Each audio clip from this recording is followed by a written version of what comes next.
Picture this. You're on a luxury Caribbean cruise. The sun is setting. The ocean stretches endlessly around you, and laughter fills the deck. It's supposed to be the trip of a lifetime. But by morning, one of the passengers is gone. No trace, no explanation, no body. Just questions that echo across the waves. Tonight on Beyond the Verdict, we dive into one of the most haunting disappearances in modern history. The case of Amy Lynn Bradley, a 23-year-old woman who vanished from a Royal Caribbean cruise ship in 1998. Was it an accident, a carefully orchestrated abduction, or something much darker? Stay with me, because this story has twists that will keep you questioning every possibility until the very end. Amy Lynn Bradley was young, athletic, and full of life. Born in Virginia, she was known for her independence, her strength as a swimmer, and her close relationship with her family. In March of 1998, Amy joined her parents and her brother on a week-long Caribbean cruise aboard the Rhapsody of the seas. The family danced, celebrated, and enjoyed the warm night air. Early in the morning of March 24th, Amy's father, Ron, saw her asleep on the balcony outside their cabin. Relieved, he went back to bed. But when the family awoke just a short while later, Amy was gone. Her shoes, her ID, even her cigarettes were still in the room. There was no sign of struggle, just absence. And with that absence, the mystery began. At first, the crew suggested Amy had fallen overboard, but her family was skeptical. Amy was a trained lifeguard and a strong swimmer. The seas were calm, and if she had fallen, why weren't her belongings disturbed? Then, strange revelations began to surface. Fellow passengers reported seeing Amy on the deck later that morning, long after she supposedly vanished. One said she was in the company of a member of the ship's band, a man she had spoken to the night before. Her parents begged the ship's crew to make an announcement. Something simple, passenger missing, please report if you've seen her. But they refused. The crew told the family it would cause unnecessary panic. Hours passed, leads grew colder, and the family began to sense that the ship's staff knew more than they were admitting.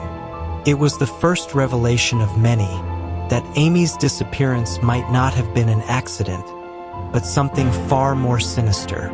The official search was delayed. By the time the Coast Guard was alerted, the Rhapsody of the Seas had already docked in Curaçao. Local police conducted a limited investigation, but the family believed it was rushed and incomplete. Within days, the ship sailed away, and with it, any chance of recovering vital evidence. Then came the sightings. Over the years, multiple witnesses claimed to have seen Amy alive. In Curaçao, a taxi driver swore he saw her being escorted by men, looking distressed. Tourists reported spotting her in brothels on the island.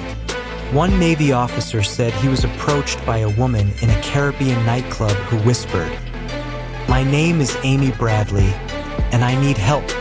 Years later, a woman resembling Amy appeared in photographs from a known sex trafficking operation. Her tattoos, a Tasmanian devil, a gecko, and a sun, seemed to match Amy's, but every lead ended in dead ends. Authorities either dismissed them, or the trail went cold before evidence could be gathered. For Amy's family, the investigation felt like one long betrayal. Promises made, but never followed through. Hope sparked, only to be extinguished again and again. So what really happened to Amy Lynn Bradley? There are three leading theories. Theory 1, accident. Did she simply fall overboard? Supporters of this theory point to the balcony where she was last seen. Maybe she leaned too far, maybe she slipped, but her family rejects this outright. Amy was a skilled swimmer, the seas were calm, and not a single trace was ever found. Theory 2. Voluntary disappearance. Some suggest Amy chose to disappear, to escape her life and start anew. But her family insists this is impossible. Amy was deeply connected to them, excited for the future, and left behind all her essentials. There was no sign of planning. Theory 3. Human trafficking. This is the most chilling theory, and the one most widely believed. Cruise ships, especially in the late 90s, were notorious for lax security. Crew members had free access to passenger areas, and the Caribbean, particularly Curaçao, was known as a hub for trafficking. The sightings, the brothel rumors, the whispered plea for help, all point toward a terrifying possibility that Amy was taken against her will, smuggled off the ship, and forced into a life she never chose. It's the theory that keeps her family fighting, even decades later. It's been more than 25 years since Amy Lynn Bradley vanished from the Rhapsody of the Seas. Her family has never stopped searching. They've appeared on television, worked with private investigators, and even pursued leads in dangerous places. But Amy has never been found. In 2024, Netflix reignited public interest with a new documentary, sparking fresh hope and new questions. Was Amy the victim of an accident, a cover-up, or a human trafficking network operating in plain sight? No matter the truth, one fact remains. A young woman boarded a cruise ship with her family, and she never came home. And so I ask you, what's your verdict?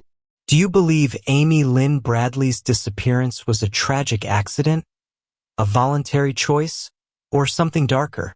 Drop your verdict below down arrow, because your theories might just shine new light on an old mystery.